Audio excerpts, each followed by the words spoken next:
All right. I think we're good. I think we're live. Is everything working? Okay. Mm. Some good water. Just going to make sure everything is working well on the internet. We've got our Twitter stream going and everything else. A little bit wonky in terms of the screen, but yeah, what can we do? So, I'm going to be reading today, actually. This is something I've been going back and forth on for a little bit and haven't been really decided how I feel about it. There's audiobooks out there, and they do a great job.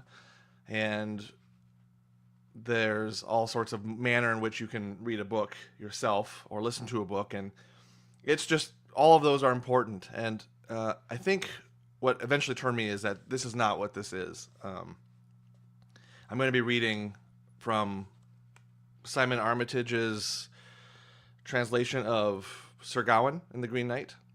And what I'm going to do is I'm going to be reading it and contemplating on it and discussing with anyone who comes in to comment. And I think the distinction is that this is just a process of reading out loud for the benefit of anyone who will listen and the benefit of myself to to speak it, to use the words, to kind of not perform it. This isn't a performance. This is more of just reading out loud for the sake of reading out loud. And if this were a real book club of some kind, or any sort of book club I would run, this would be what I do. And so I want to get started before too long with just some caveats like that. Another thing is that in this particular translation, if you're going to follow along, here it is. Let me show you the name of the book, and also let me give you an image to work with here. We're going to use, there we go. Sir Gawain and the Green Knight, a new verse translation by Simon Armitage. There are other translations that are really good. Even our very own dear Tolkien has one, and they're all valuable. The reason I picked this one is because of the translator's insistence on keeping true to the meter, the structure of the reading, the text, and I do quite like that. Another thing, too, is that in the book, it has the original, let's see if you can actually see it or if the light's going to ruin this, but it has the original text. I feel like a weather person here. The original text on this side and the English translation on my right. And so you can read along. You get a sense of, this is how it was originally written, and what the translation is. And the author, the translator, makes a distinction where he goes for the literal translation or where he takes the liberty to ensure the structure of the poem survives. And I actually quite like that aspect of it. It's really cool, and you'll hear it here in a moment when I start reading from the beginning. The goal is to, even if I don't complete it, to get very far in it and to complete this exercise as a means of reading classic literature out loud for the sake of it. So again, this isn't like a performance like you might do an audiobook. You're not going to take this in your car with you to listen, unless you like that side commentary that I make as well. And I'll also interrupt my reading with any sort of comments and things. This is just a book club sort of thing, a book stream, if you will. Greetings. I am having a good morning. Hello, Jack McCarthy. You have joined me at this time where I'm going to begin reading Sir Gawain and the Green Knight. I'm going to leave the picture of the book up just so you have reference to it. And I like having extra things on the screen, so you're not just looking at me read.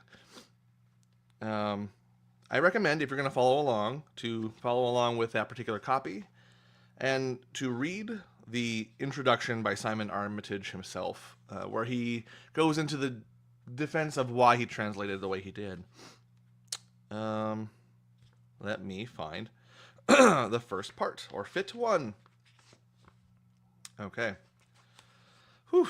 Reading in front of people is... Yeah, all right. Now, if you haven't read this before, there is an alliterative style in the alliterative meter, in which a stress on certain syllables and consonants exists in each line, and that's going to change for each line. And then at the end of each little section of the poem, there is a what do you call it? It was a hub and spoke and wheel sort of thing, where it actually changes its meter for a brief little bit. Very neat. And let's just read this first section so you can get a sense of things. Once the siege and assault of Troy had ceased, with the city a smoke heap of cinders and ash. The traitor who contrived such betrayal there was tried for his treachery, the truest on earth. Aeneas it was, with his noble warriors, who went conquering abroad, laying claim to the crowns of the wealthiest kingdoms in the western world. Mighty Romulus quickly careered toward Rome, and conceived a city in magnificent style, which from then until now has been known by his name. Theseus constructed townships in Tuscany, and Langobard did likewise building homes in Lombardy. And further afield over the sea of France, Felix Brutus founds Britain on broad banks most grand. And wonder, dread, and war have lingered in that land, where loss and love in turn have held the upper hand. And we'll pause here for this, just that this is the first section. And already you can kind of see where there's this kind of cool alliteration in each line, and then it caps with a different rhyme scheme. Very nice. After Britain was built by this founding father, a bold race bred there, battle-happy men, causing trouble and torment in turbulent times. And through history more strangeness has happened here than anywhere else I know of earth. But most regal of rulers in the royal line was Arthur, who I heard is honored above all. And the inspiring story I intend to spin has moved the hearts and minds of many, an awesome episode in the legends of Arthur.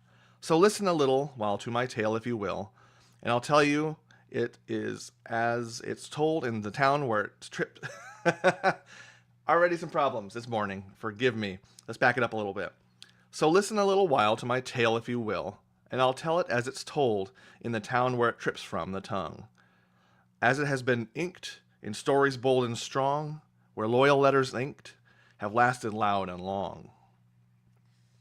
It was Christmas at Camelot, King Arthur's court, where the great and the good of the land had gathered, the right noble lords of the ranks of the Round Table, all roundly carousing and reveling in pleasure. Time after time, in tournaments of joust, they had lunged at each other with levelled lances, then returned to the castle to carry on their caroling. For the feasting lasted a full fortnight and one day, with more food and drink than a fellow could dream of. The hubbub of their humor was heavenly to hear, pleasant dialogue by day and dancing after dusk. So house and hall were lit with happiness, and lords and ladies were luminous with joy. With all the wonder in the world they gathered there as one, the most chivalrous and courteous knights known to Christendom, the most wonderful women to have walked in this world, the handsomest king to be crowned at court. All these fair folk in their first age, together in that hall, most fortunate under heaven, with Arthur, that man of high will, no bolder band could ever be found on field or hill. With New Year so young, it still yawned and stretched, helpings were doubled on the dais that day. And as king and company were coming to the hall, the choir in the chapel fell suddenly quiet. Then a chorus erupted from the courtiers and clerks. "Noel!" they cheered, then "Noel! Noel!" New Year's gifts, the knights cried next, as they pressed forward to offer their presents, teasing with frivolous favors and forfeits, till those ladies who lost couldn't help but laugh, and the undefeated were far from forlorn. Their merrymaking rolled on in this manner until mealtime, when worthily washed they went to the table, and were seated in order of honor as was apt, with Guinevere in their gathering, gloriously framed, at her place on the platform pricelessly curtained by silk to each side and canopied across with tasteful tapestries of Toulouse and Tharsia, studded with stones and stunning gems, beyond pocket or purse, beyond what pennies could buy. But not one stone outshone the courts of the queen's eyes. With hand on heart, no one could argue otherwise. One second. Okay. But Arthur would not eat until all were served. He brimmed with ebullience, being almost boyish in his love of life, and what he liked the least was to sit watching the seasons slip by. His blood was busy, and he buzzed with thoughts, and the matter which played on his mind at the moment was his pledge to take no portion from his plate on such a special day until a story was told, some far-fetched yarn or outrageous fable, the tallest of tales, yet one ringing with truth, like the action-packed epics of men-at-arms, or till some chancer had challenged his chosen knight, dared him with a lance to lay life on the line, to stare death face to face and accept defeat. Should fortune or fate smile more favorably on his foe, within Camelot's castle was this custom, and feasts and festivals when the festival would meet. With features proud and fine, he stood there tall and straight, the king at Christmas time, amid great merriment. And still he stands there just being himself, chatting away, charmingly exchanging views. Good Sir Gawain is seated by Guinevere, and on his other side Agravain, the hard hand, sits, both nephews of the king and notable knights. At the head of the board sat Bishop Baldwin, with Ewain, son of Urien, to eat beside him. First those sitting on the dais were splendidly served, then those stalwarts seated on the benches to the sides. The first course comes in to the fanfare and clamor, and blasting trumpets hung with trembling banners. Then pounding double drums and dining pipes, weird sounds and wails of such warbled wildness, that to hear and feel them made the heart float free. Flavorsome delicacies of flesh were fetched in the freshest of foods, so many, in fact, there was scarcely space to present the stews, or to set the soups in the silver bowls on the cloth. Each guest received his share of bread or meat or broth, a dozen plates per pair, plus beer or wine or both. I'm going to take a second to get some water, because reading is a lot.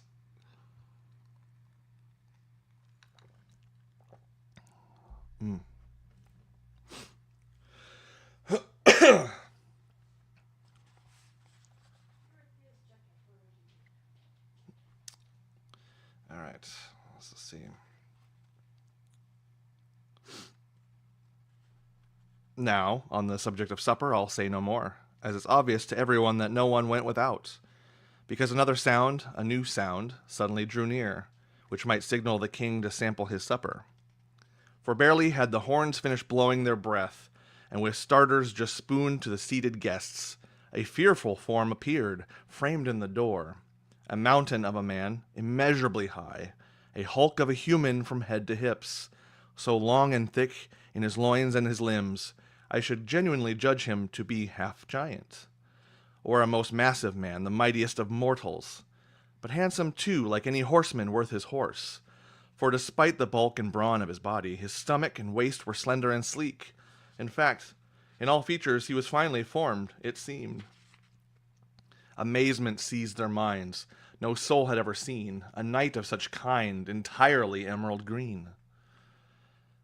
And his gear and garments were green as well, a tight-fitting tunic tailored to his torso, and a cloak to cover him, the cloth fully lined, with smoothly shorn fur clearly showing, and faced with all white ermine, as was the hood.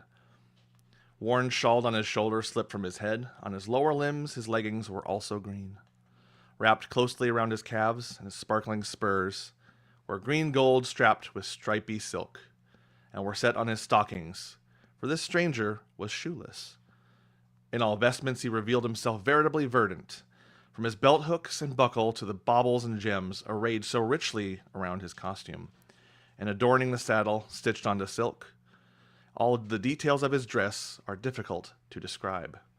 Embroidered as it was with butterflies and birds, green beads emblazoned on a green beads emblazoned on a background of gold. All the horse's tack, harness strap, hind strap, the eye of the bit, each alloy and enamel, and the stirrups he stood in were similarly tinted. And the same with the cantle and the skirts of the saddle, all glimmering and glittering with the greenest jewels, and the horse, every hair was green from hoof to mane.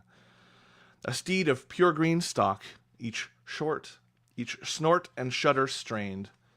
The hand-stitched bridle, but his rider had him reined.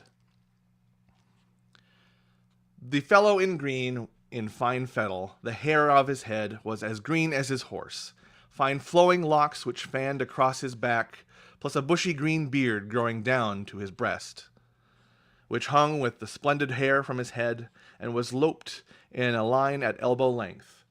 So half his arms were gowned in green growth, crimped at the collar like a king's cape. The mane of his mount was groomed to match, combed and knotted into curlicues, then tinseled with gold, tied and twisted, green over gold.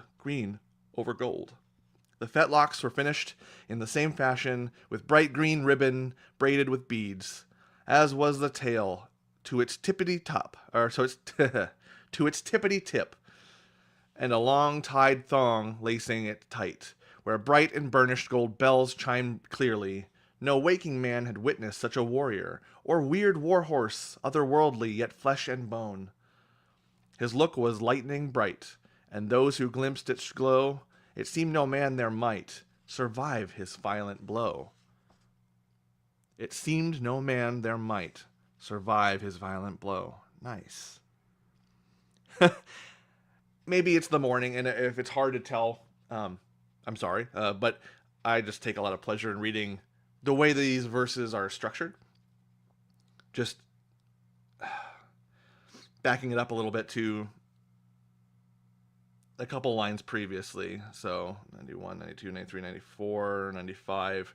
Verse 195. Where bright and burnished gold bells chimed clearly. No waking man had witnessed such a warrior, or weird war horse, otherworldly yet flesh and bone. Yeah, there's a joy kind of in reading it this way. But we shall move on. Yet he wore no helmet, and no hauberk either. No armored apparel or plate was apparent. And he swung no sword, nor sported any shield, but held in one hand a sprig of holly, of all the evergreens the greenest ever, and in the other hand held the mother of all axes, a cruel piece of kit, I kid you not. The head was an ell in length at least, and forged in green steel with a gilt finish, its broad-edged blade brightly burnished.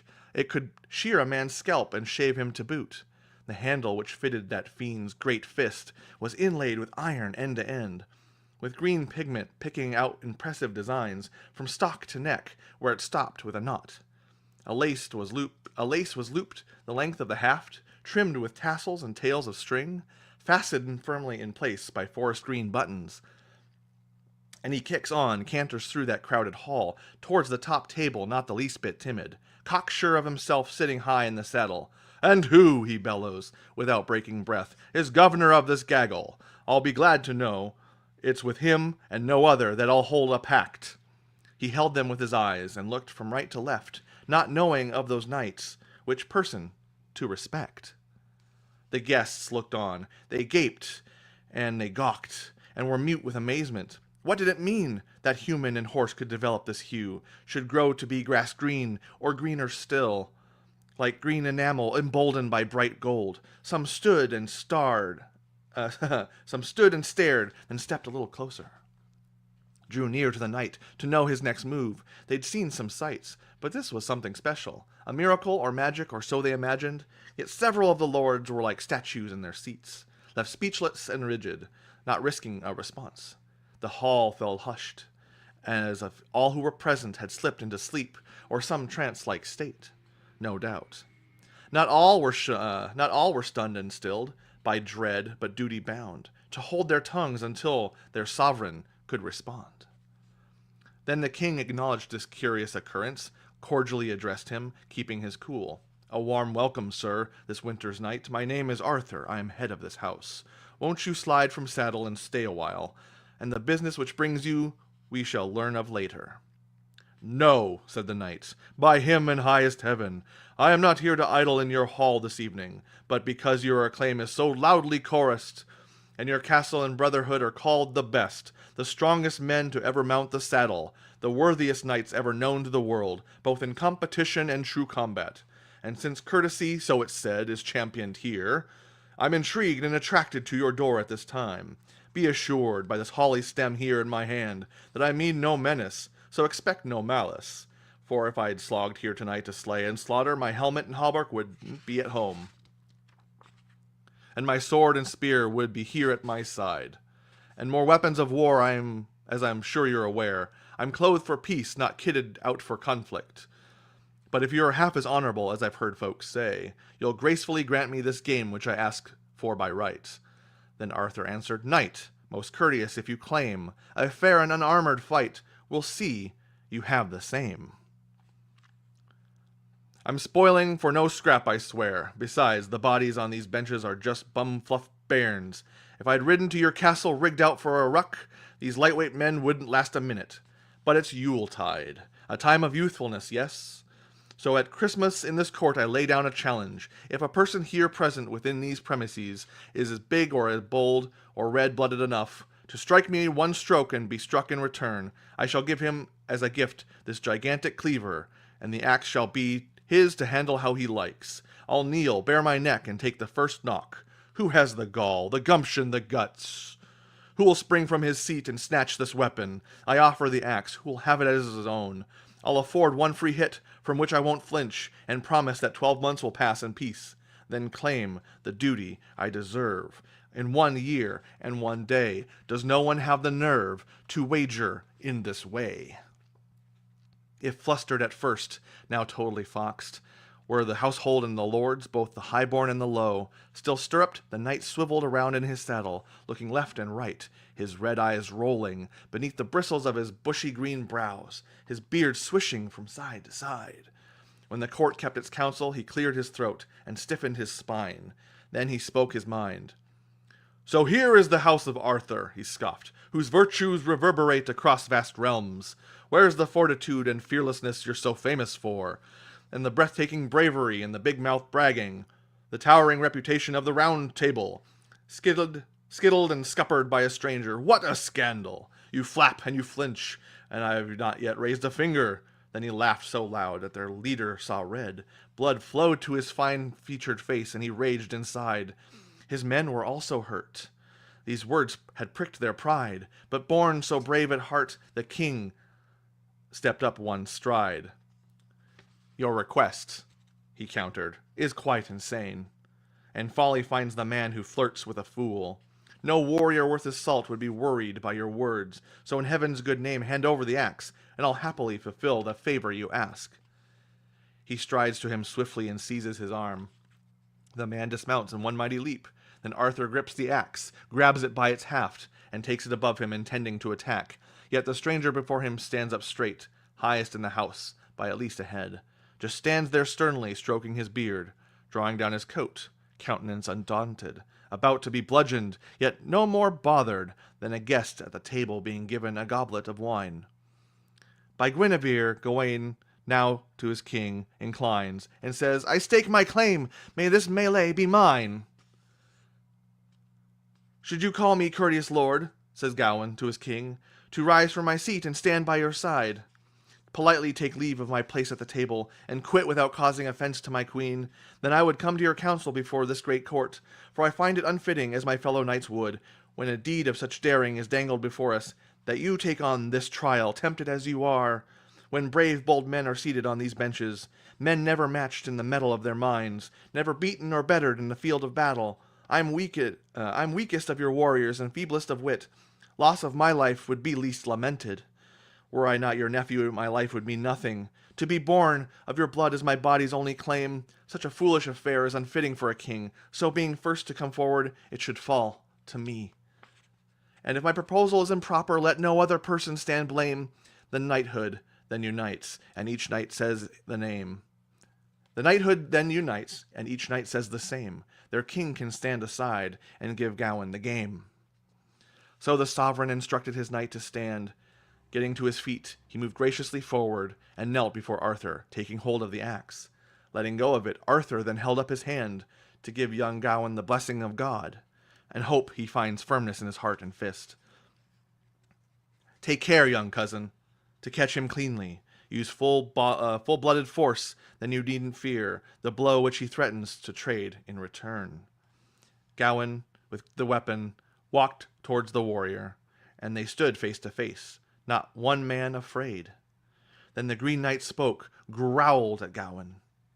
Before we compete, repeat what we've promised, and start by saying your name to me, sir, and tell me the truth, so I can take it on trust. In good faith, said the knight, Gawain is my name. I heave this axe, and whatever happens after, in 12 months' time I'll be struck in return with any weapon you wish, and by you, and you alone. The Green Man speaks again. I swear on all I know. I'm glad it's you, Gawain, who will drive the axe head home. Gawain, said the Green Knight, by God, I'm glad. The favor I've called for will fall from your fist. You've perfectly repeated the promise we made, and the terms of the contest are crystal clear.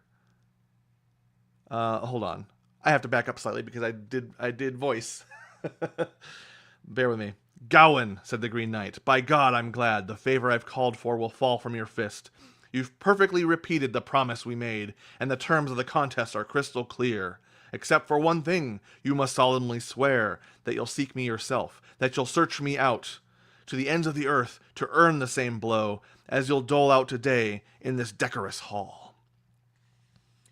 But where will you be? Where's your abode? You're a man of mystery, as God is my maker. Which court do you come from, and what are you called? There is knowledge I need, including your name. Then I shall use all my wit to work out the way, and keep to our contract, so cross my heart. But enough, at New Year, it needs nothing more, said the warrior in green to worthy Gawain. I could tell you the truth once you've taken this blow. If you smite me smartly, I could spell out the facts of my house and home and my name, if it helps. Then you'll pay me a visit and vouch for our pact, or if I keep quiet, you might cope all the better, loafing and lounging here, looking no further. But we stall. Now grasp this gruesome axe, and show your striking style. He answered, since you ask, and touched the tempered steel. The Green Knight took his stance, prepared to be struck, bent forward, revealing a flash of green flesh, as he helped his hair to the crown on his head, the nape of his neck now naked and ready. Gawain grips the axe and heaves it heavenwards. He plants his left foot firmly on the floor in front, then swings it swiftly toward the bare skin. The cleanness of the strike cleaved the spinal cord and parted the fat and the flesh so far that the bright steel blade took a bite from the floor. The handsome head tumbles onto the earth, and the king's men kick it as it clatters past.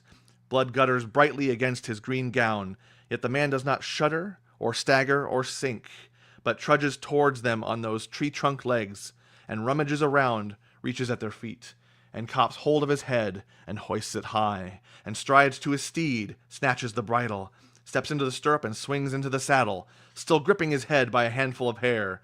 Then he settles himself in his seat with the ease of a man unmarked, never mind being minus his head. He wheeled his bulk about, that body which still bled. They cowered in the court before his speech was said. For that scalp and skull now swung from his fist. To the noblest at the table he turned the face, and it opened its eyelids, stared straight ahead, and spoke this speech, which you'll hear for yourselves. Sir Gawain, be wise enough to keep your word, and faithfully follow me until you find me.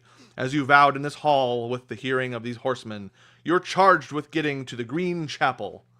To reap what you have sown, you'll rightfully receive what is due to be dealt to you as New Year dawns. Men know my name as the Green Chapel Knight, and even a fool couldn't fail to find me. So come, or be called a coward forever. With the tug of the reins he twisted around, and head still in hand, galloped out of the hall, so the hooves brought fire from the flame in the flint, which the kingdom he came from they hadn't a clue. No more than they knew where he made for next. And then? Well, With the green man gone, they laughed and grinned again, yet such goings on were magic to those men. Let me take a little sip of water here. Whew, exciting. So much fun. My goodness, I love this book. I love reading from it. And as we pause here briefly, the first time I read it, I actually did read it out loud per someone's suggestion. And just saying the words out loud in that way, finding the cadence of the story, the poetry, and just staying it at that meter is a genuine pleasure. And but I digress, and we must continue on. As with any sort of reading in a short period of time, we gotta be on schedule. And so where are we? We are in verse 4, 69, 68, 67. We're on 467. If you are going to ever follow along. But when I say verse, I mainly mean line. In the translation, there are... Oh, you're never going to see that. In the translation, there are numbers to the left of every line, every 10 or so, to give you kind of a sense of place, where you can find out where you're reading from. But I'm at 467. And although King Arthur was awestruck at heart, no sign of it showed. Instead, he spoke to his exquisite queen with courteous words. "Dear lady, don't be daunted by this deed today. It's in keeping that such strangeness should occur at Christmas, between sessions of banter and seasonal song, amid the lively pastimes of ladies and lords. And at least I'm allowed to eat at last. Having witnessed such wonder, wouldn't you say?" Then he glanced at Gawain and spoke gracefully. "Now hang up your axe. One hack is enough."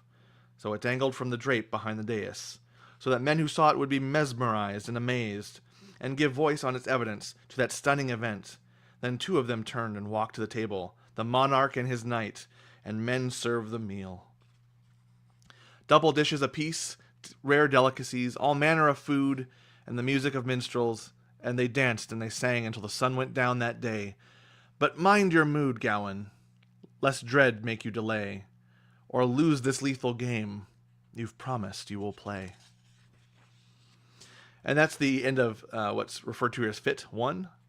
Moving on to Fit 2. Where are we sitting? We're about half hour. I don't have a whole lot of time today, so we're going to try our best to get through Fit 2, and we'll see how that goes. Page 55, if you're following along. Fit 2. This happening was a gift, just as Arthur had asked for, and had yearned to hear of while the year was young. And if guests had no subject as they strolled to their seats, now this serious concern sustained their chatter, and Gawain had been glad to begin the game. But don't be so shocked should the plot turn pear-shaped, for men might be merry when addled with mead, but each year short-lived is unlike the last, and rarely resolves in the style it arrived. So the festival finishes and a new year follows, in eternal sequence season by season. After lavish Christmas come the lean days of Lent, when the flesh is tested with fish and simple food. Then the world's weather wages war on winter, cold shrinks earthwards, and the clouds climb. Sun-warmed, shimmering rain comes showering onto meadows and fields where flowers unfurl. Woods and grounds wear a robe of green. Birds burble with life and build busily, as summer spreads, settling on slopes as it should.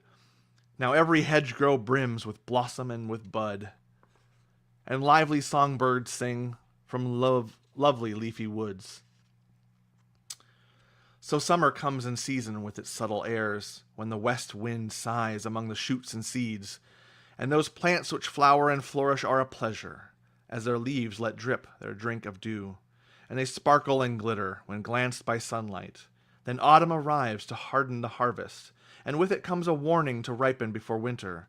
The drying airs arrive, driving up dust from the face of the earth to the heights of heaven, and wild sky wrestles the sun with its winds, and the leaves of the lime lay littered on the ground. And grass that was green turns withered and gray, then all which had risen over-ripens and rots, and yesterday on yesterday the year dies away, and winter returns, as is the way of the world through time. At Michaelmas the moon stands like that season's sign, a warning to Gawain to rouse himself and ride. Yet he stayed until All Saints' Day by his sovereign's side, and they feasted in the name of their noble knight. With the revels and riches of the Round Table, the lords of that hall and their loving ladies were sad and concerned for the sake of their knight, but nevertheless they made light of his load. Those joyless at his plight made jokes and rejoiced. Then sorrowfully, after supper, he spoke with his uncle, and openly talked of the trip he must take. Now, lord of my life, I must ask for your leave. You were witness to my wager. I have no wish to retell you the terms. They're nothing but trifle. I must set out tomorrow to receive that stroke from the knight in green, and let God be my guide. Then the cream of Camelot crowded around. Gawain, Eric, and others of that ilk, Sir Dodinal the dreaded, the Duke of Clarence, Lancelot, Lionel, Lucan the Good, and Sir Bors, and Sir Belvedere, Belvedere, Sir Bedivere, both big names, and powerful men, such as Matter de la Poer. This courtly committee approaches the king to offer up heartfelt advice to our hero, and sounds of sadness and sorrow were heard, that one were as worthy as well liked as... And sounds of sadness and sorrow were heard, that one as worthy and well liked as Gawain should suffer that strike, but offer no stroke in reply. Yet, keeping calm, the knight just quipped, "Why should I shy away? If fate is kind or cruel, man still must try." He remained all that day, and in the morning he dressed, asked early for his arms, and all were produced. First a rug of rare cloth was unrolled on the floor, heaped with gear which glimmered and gleamed, and the stout knight steps onto it and handles the steel. He tries on his tunic of extravagant silk, then the neatly cut cloak closed at the neck, its lining finished with a layer of white fur. Then they settled his feet into steel shoes, and clad his calves, clamped them with greaves, then hinged and highly polished plates were knotted with gold thread to the knight's knees. Then leg guards were fitted, lagging the flesh, attached with thongs to his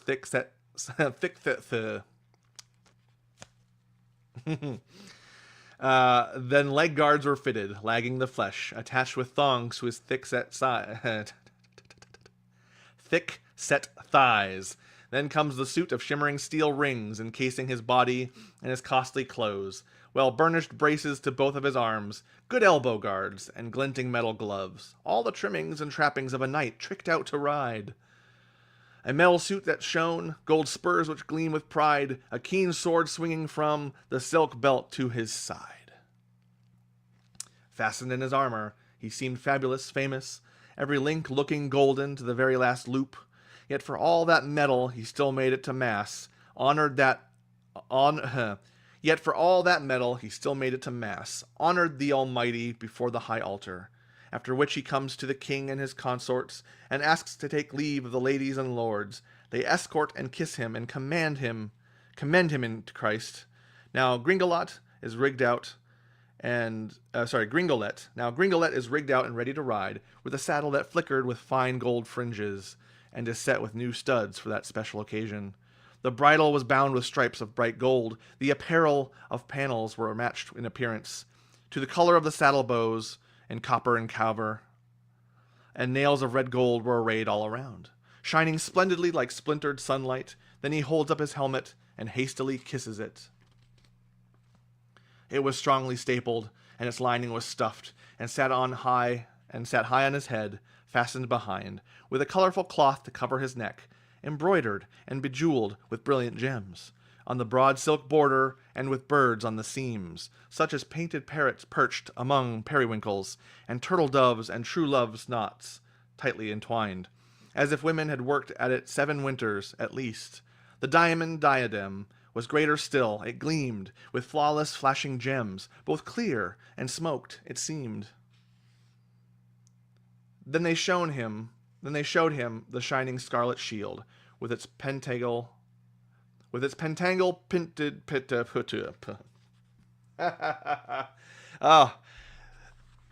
a note. I'm going to pause here briefly as a note. It's good to struggle with text and to read out loud. And I think there's a very valuable thing you can do to yourself as a reader, to read out loud, to struggle with words. I do when I read sometimes, and I used to feel very discouraged by it. But what that is you're wrestling with the text and the intent and the author's means of conveying his story and his format. You're contending with all that. It's easy to read it in your mind and just skim over it, but say the words. Very valuable. So there's going to be mistakes. I'm going to goof in my words. So it'll be part of the process. But it is a fun part of the process, believe you me. Then they showed him the shining scarlet shield, with its pentangle painted in pure gold. He seized it by its strap and slung it around his neck. He looked well in what he wore, and was worthy of it. And why the pentangle was appropriate for that prince, I intend to say, though it will stall our story. It is a symbol that Solomon once set in place, and is taken to this day as a token of fidelity, for the form of the figure is a 5-pointed star, and each line overlaps and links with the last. So it is ever eternal, and when spoken of in England, is known by the name of the Endless Knot. So it suits this soldier in his spotless armor, fully faithful in 5 ways 5 times over. For Gawain was as good as the purest gold, devoid of vices, but virtuous, loyal, and kind. So bore that badge on both, his shawl and shield alike, a prince who would talk the truth, known as the noblest knight. First, he was deemed flawless in his 5 senses, and second, his 5 fingers were never at fault, and third, his faith was founded in the 5 wounds Christ received on the cross, as the creed recalls, and fourth, if that soldier struggled in skirmish, one thought pulled him through above all other things, the fortitude he found in the 5 joys, which Mary had conceived in her Son, our Savior. For precisely that reason, the princely rider had the shape of her image inside his shield, so by catching her eye, his courage would not crack. The 5th set of 5, which I heard the night followed, included friendship and fraternity with fellow men, purity and politeness that impressed at all times, and pity which surpassed all pointedness, 5 things which meant more to Gawain than to most other men. So these 5 sets of 5 were fixed in this night, each linked to the last through the endless line, a 5-pointed form which never failed, never stronger to one side or slack at the other, but unbroken in its being from beginning to end. However, its trail is tracked and traced, so the star on the spangling shield he sported shone royally in gold on a ruby-red background. The pure pentangle, as people have called it for years. Then, lance in hand, held high, and got up in his gear, he bids them all goodbye. One final time he fears. Spiked with the spurs, the steed sped away, with such force that the firestones sparked underfoot. All sighed at the sight, and with sinking hearts they whispered their worries to one another, concerned for their comrade. A pity, by Christ, if a lord so noble should lose his life. To find his equal on earth would be far from easy. Cleverer to have acted with caution and care, deemed him a duke, a title he was due, a leader of men, lord of many lands. Better that than being battered into oblivion, beheaded by an ogre, though headstrong pride. Who ever knew of any king to take counsel of a knight, in the grip of an engrossing Christmas game? Warm tears welled up in their weepy eyes, as gallant Sir Gawain galloped from court that day. He sped from home and hearth, and went his winding way, on steep and snaking path, just as the story says. Interesting. You notice this in songs and hymns as well, when a rhyme is forced in the words. So I imagine I would be saying it this way naturally. He sped from home and hearth, and went his winding way, on steep and snaking paths, just as the story says. But I mean, it says, but you're kind of seeing what he's trying to do with the rhyme here. If you look over to the left on the page, in the Old English, he made none abode, but whitely went his way. Many whistlam way he rode. The book I heard say. I probably butchered that completely, but it is very fascinating. And another reason I like this translation quite a lot, in that you see the version you're going to be reading through, but then you can look to the left and start to work at the Old English. And I do love going through that, even though I am in no way experienced at this in the slightest. And my inexperience in that is very apparent. But again, that's part of reading something like this. If you've never done that before, work the text, work it. Don't beat up the book, physical. Keep that safe, but work it in your mind, work it through your mouth, work it through your brain, and become a better reader that way. Now through England's realm he rides and rides, Sir Gawain, God's servant, on his grim quest, passing long dark nights unloved and alone, foraging to feed, finding little to call food, with no friend but his horse through forests and hills, and only our Lord in heaven to hear him. He wanders near to the north of Wales, with the Isles of Angsley off to the left. He keeps to the coast, fording each course, crossing at Holyhead and coming ashore in the wilds of the Wirral, whose wayward people both God and good men have quite given up on. And he constantly inquires of those he encounters if they know or not in this neck of the woods of a great green man or green chapel. No, they say, never, never in their lives they know of neither chap nor chapel so strange. He trails through bleak terrain, his mood and manner change at every twist and turn towards that chosen church. In a strange region he scales steep slopes. Far from his friends he cuts a lonely figure, where he bridges a brook or wades through waterway. It's no surprise to find that he faces a foe. So foul or fierce he is bound to use force. So momentous are his travels among the mountains. To tell just a tenth would be a tall order. Here he scraps with the serpents and snarling wolves. Here he tangles with wadwoes, causing trouble in the crags, or with the bulls and bears and the odd wild boar. Hard on his heels, through the highlands come giants. Only diligence and faith in the face of death will keep him from becoming a corpse or a carrion. And the wars were one thing, but winter was worse. Clouds shed their cargo of crystallized rain, which froze as it fell to the frost-glazed earth.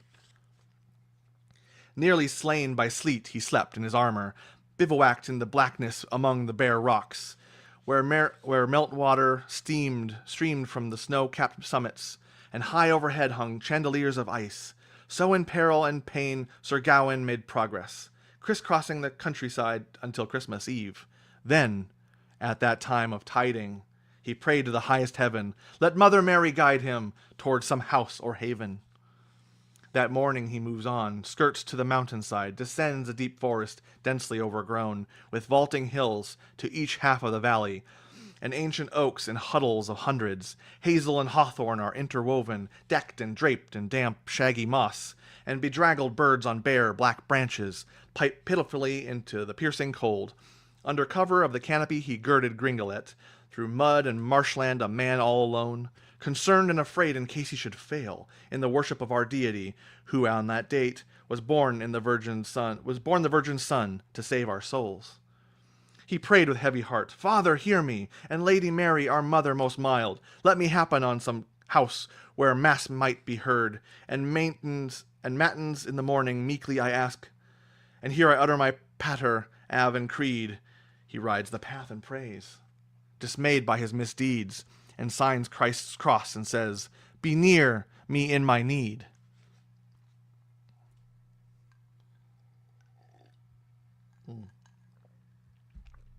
No sooner had he signed himself 3 times than he became aware in those woods of high walls, in a moat, on a mountain bordered by the boughs of thick trunk timber which trimmed the water, the most commanding castle a knight ever kept, positioned in a site of sweeping parkland, with a palisade of pikes pitched in the earth, in the midst of tall trees for 2 miles or more. He stopped and stared at one side of that stronghold, as it sparked and shone within shimmering oaks, and with helmet in hand he offered up thanks to Jesus and Saint Julian, both gentle and good, who had courteously heard him and heeded his cry, at a lodging at last, so allow it, my lord. Then he girded Gringolet with his gilded spurs, and purely by chance chose the principal approach to the building, which brought him to the end of the bridge with haste. The drawbridge stood withdrawn, the front gates were shut fast. Such well-constructed walls would blunt the storm wind's blast.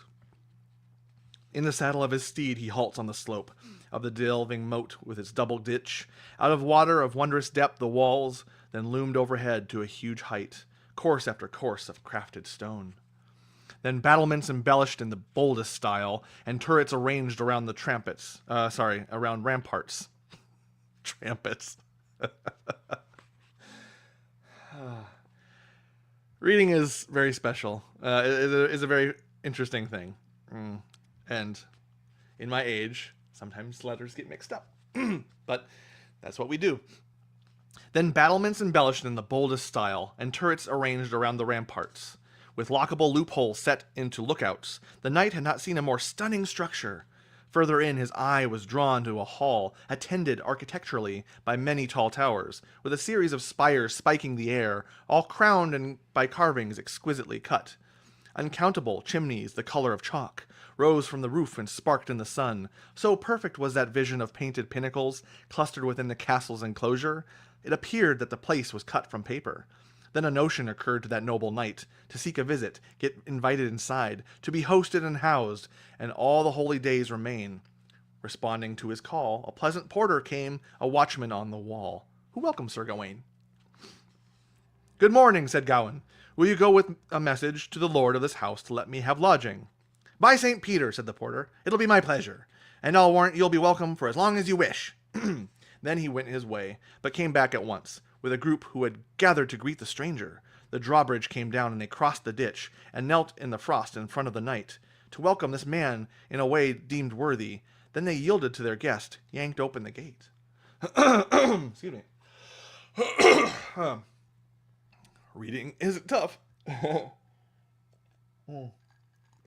Definitely, if you're going to read this aloud, definitely have water handy.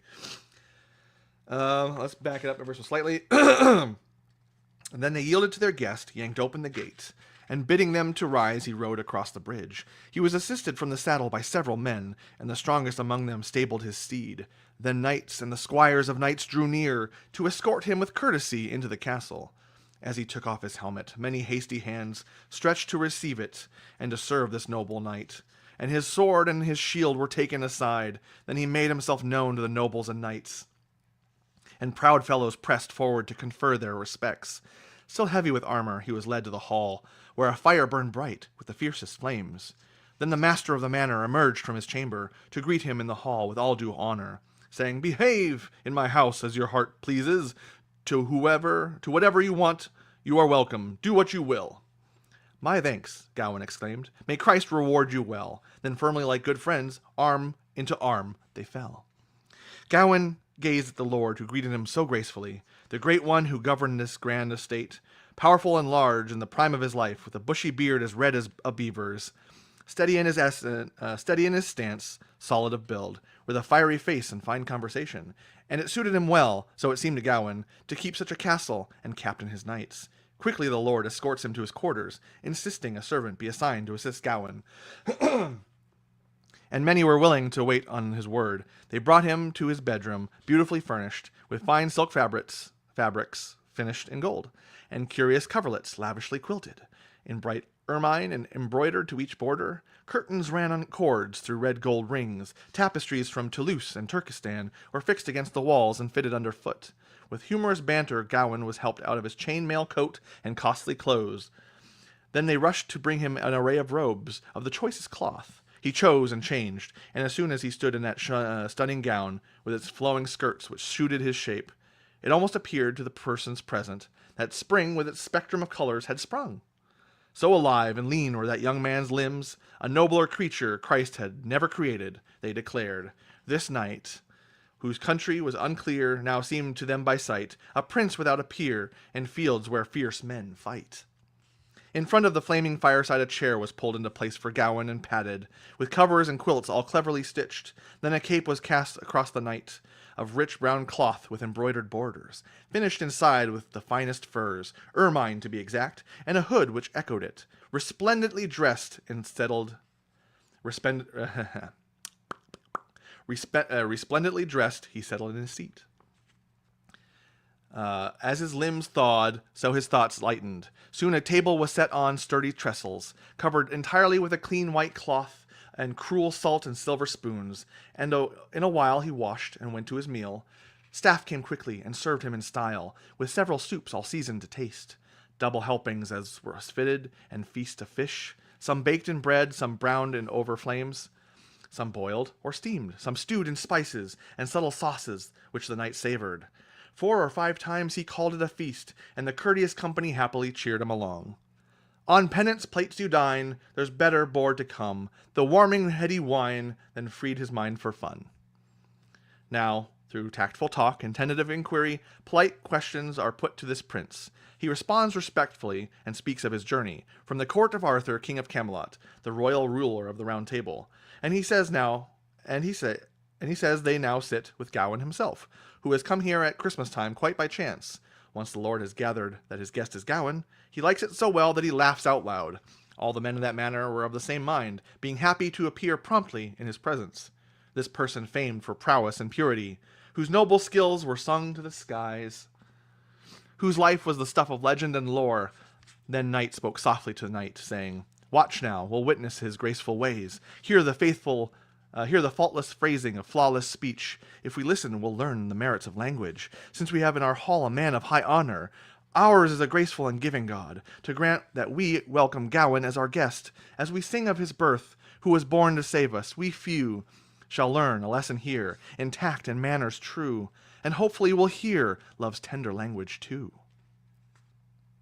Once dinner was done, Gawain drew to his feet, and darkness neared as day became dusk. Chaplains went off to the castle's chapels to sound the bells hard, to signal the hour of evensong, summoning each and every soul. The Lord goes alone.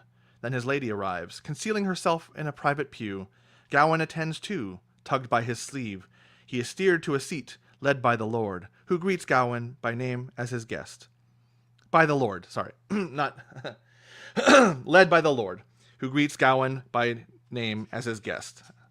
"No man in the world is more welcome," are his words. For that he is thanked, and they hug there and then, and sit as a pair throughout the service and prayer. Then she who desired to see this stranger came from her closet with her sisterly crew. She was fairest among them, her face, her flesh, her complexion, her quality, her bearing, her body.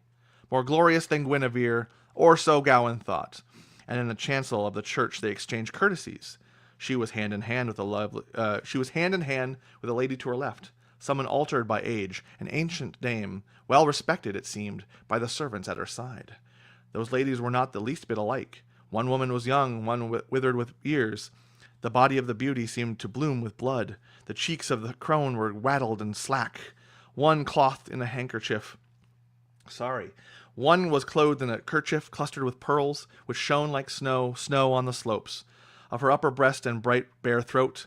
The other was noosed and knotted at the neck, her chin enveloped in chalk-white veils, her forehead fully enfolded in silk, with detailed designs at the edges and hems, nothing bare except for the black of her brows, and the eyes and nose and naked lips, which were clapped and bleared and of a sorrowful sight. A grand old mother, a matriarch she might be hailed. Her trunk was square and squat, her buttocks bulged and swelled. Most men would sooner squint at her whose hand she held. Then Gawain glanced at the gracious-looking woman, and by leave of the Lord he approached those ladies, saluting the elder with a long, low bow, holding the other for a moment in his arms, kissing her respectfully and speaking with courtesy. They requested his acquaintance, and quickly he offers to serve them unswervingly, should they say the word. They take him between them, and talk as they walk, to a hearthful of heat, and hurriedly ask for specially spiced cakes, which are speedily fetched, and wine filled each goblet again and again. Frequently the Lord would leap to his feet, insisting that mirth and merriment be made. Hauling off his hood, he hoisted it upon a spear, a prize, he promised, to the person providing most comfort and cheer at Christmas time. "And my fellows and friends shall help in my fight, to see that it hangs..." "And my fellows and friends shall help in my fight, to see that it hangs from no head but my own." So the laughter of that lord lights up the room, and Gawain and the gathering are gladdened by games till late.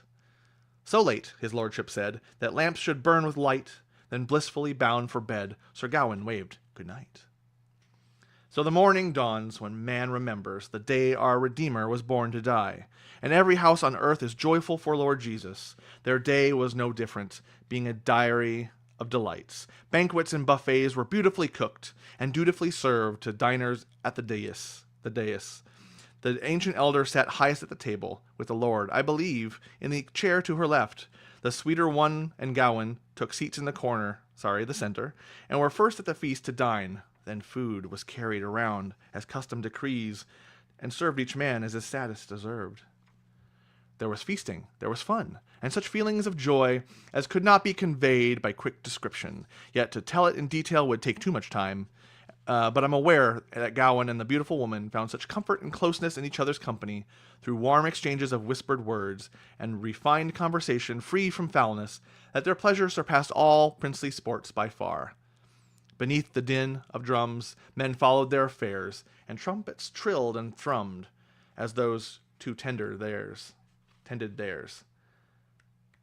So we still have a little ways to go, and we're about an hour in, and I'm pretty much out of time. So where I'm sitting right now, for those who wish to follow along, I'm at verse or line 1020. And that's on page 89 of this edition here that I'm reading before you now, The Green Knight by Simon Armitage. Oh, it is among one of the favorite books of mine. And purely on a technical level, purely on a structure, a format, a meter, a grammar level, it is a pleasure to read. I gain a lot from it every time I read it. And it is just a valuable part of the collection of books I have. And I personally don't have many, but I do find it a joy to read. And I highly recommend you read this one as well. It is very good. It is very fun to read. And it is a good story and features a lot of interesting tidbits and detail. I will indulge just something that struck me very interesting in the very first read I ever did of this. That they placed this at the end of the assault of Troy, which I wasn't expecting this from something Arthurian, I guess. And I don't exactly know enough, or I'm not quite as versed in Arthurian tales, which that is a goal of mine when I can get back time to read. But to set it after Troy kind of does a neat thing and places it for me, because I've read some of the Odyssey, and I need to go back and revisit that, and the Iliad as well. Not the Odyssey. Odyssey is not Troy. Iliad, sorry. But I've read bits of each and over the years, and been very good. It's been very good. Yeah, I don't know. I hope you enjoyed this. Struggled as I did through reading some of the text. Alliteration or alliterative text is hard, and especially since it's not just the beginning of every word. It's the stressed consonant, or the stressed syllable, sorry, and everything that you have to work through. And yeah, it's very good. Very good. I do quite enjoy this, and I'm going to do this again. So line 1020, in Fit 2, that's F-I-T-T. I'm not sure if I'm saying that right or if there's a proper terminology for that, which in comments you can correct me if you know better. And you may have noticed as well that I said Gawain and Gawain, and I'm just doing it based off of the rhymes or the way they alliterate here, where the stress is placed. And in the introduction, if you read that by Simon Armitage, he mentions that that's a liberty that he takes in there, and that it is controversial, and that some people do not like it. In more classical circles, you may find some very strong opinions about how to pronounce it, and I'm just sticking to as best as I can read it. That's pretty much it. I'm going to come back to this next week, and who knows, I don't know if we'll finish it, but we'll at least get pretty close. And we'll get to see what happens to Gawain, especially with his hosts and their hospitality and the temptations and all that, and his journey, which is very fascinating and something very interesting. And if you've seen the movie, I hope you do read this, or at least listen, because it is nothing like the movie, and in fact, a bajillion times better. Anyways, I gotta go. I've got my day ahead of me for work and things that are obligatory. So, folks, I'm glad that you were here to watch and that you are a part of this, and I hope to see you again soon. Be well, read well, and may your day be bright. See you guys later.